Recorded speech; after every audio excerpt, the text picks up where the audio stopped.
So if you're still practicing memorizing all of the triangles, points on the unit circle, the ratio, you might want to take a minute now and fill those in. Otherwise, let's take a look at using the formulas we just talked about, using that periodic property of sine and cosine. So we have here the sine of 585 degrees. We know we've gone around the circle more than once. So we can say that this is 1 times 360. What's the remainder? Well, if I subtract 360 from 585, I see that my, oops, that's not 360. There we go. If we subtract 360 from 585, we have 225 degrees. That means we went all the way around the circle and then stopped in quadrant 3. We can ignore this and answer the question, what is the sine of 225 degrees? This is not the answer. This is just making the problem easier to solve. So we're looking at the sine, oops, I didn't see that line there, of 225 degrees. Well, remember what we have to think about. We are in quadrant 3. We know that sine is negative here in quadrant 3. So maybe the first thing I want to do is write down my negative sign, right? The CAST rule tells me in quadrant 3, only tangent is positive. We also need to think about our reference angle. Well, I hope you know that if this ends in a 5, it's going to be 45 degrees. So you're either using a point on the unit circle, or if you're me, you're using a triangle. I know that sine is the ratio of y over r. Y is 1, r is 1. And of course, we're going to rationalize that denominator. My answer is negative root 2 over 2. Let's take a look at question 2. It's a little bit tricky. I am not going to change this into degrees. You can if you want to. I'm going to work with it in radians, and it's negative. Let's see what we can do here. The first thing we need to talk about is this 2 pi radians and the fact that we're looking at thirds. I hope you know that 2 pi is equal to 6 over 3 pi. Does that make sense to you? 6 over 3 is equal to 2. I hope so, because instead of writing 2 pi here, we're going to say 6 pi over 3.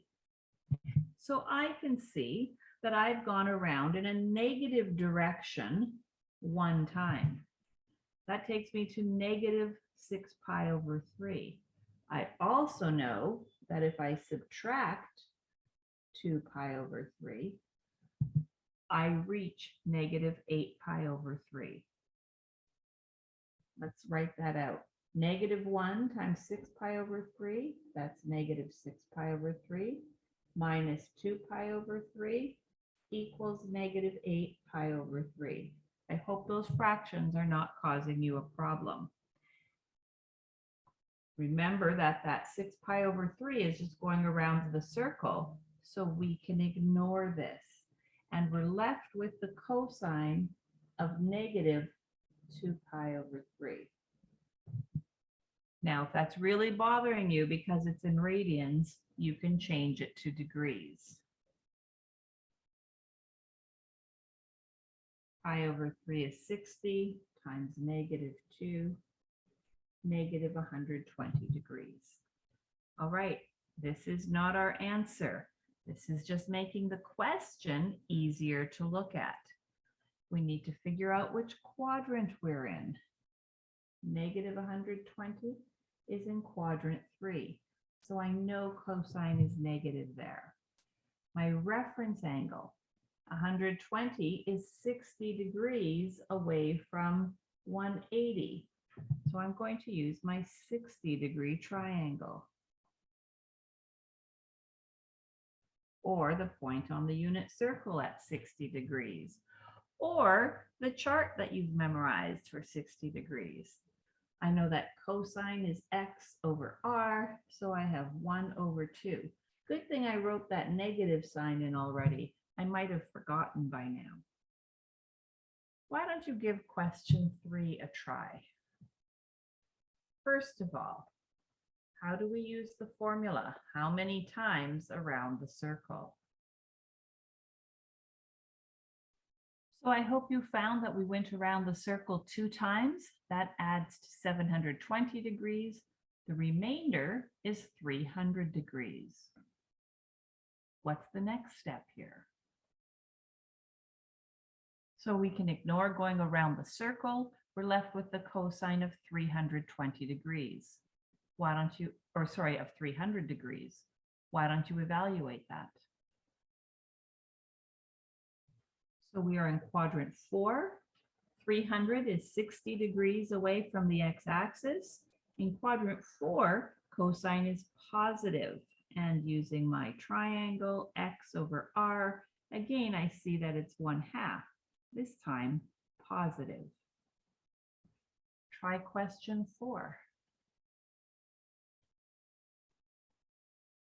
Did you use 8 pi over 4? Because this, of course, is equal to 2 pi.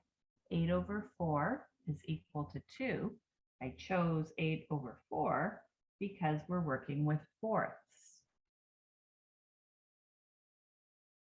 And you know, we could change this to degrees, but 29 times 45 is a lot of work. I don't want to do that kind of work. Now I see that 3 times 8 pi over 4 is equal to 24 pi over 4.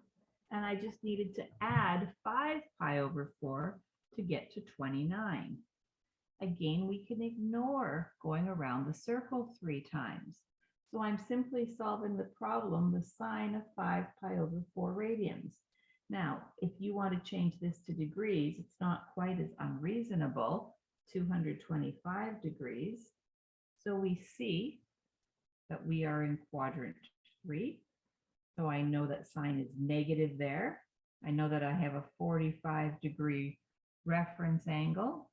And using my 45-degree triangle or a point on the unit circle or the chart that you've memorized, you see that sine is 1 over root 2, or rationalizing the denominator, root 2 over 2.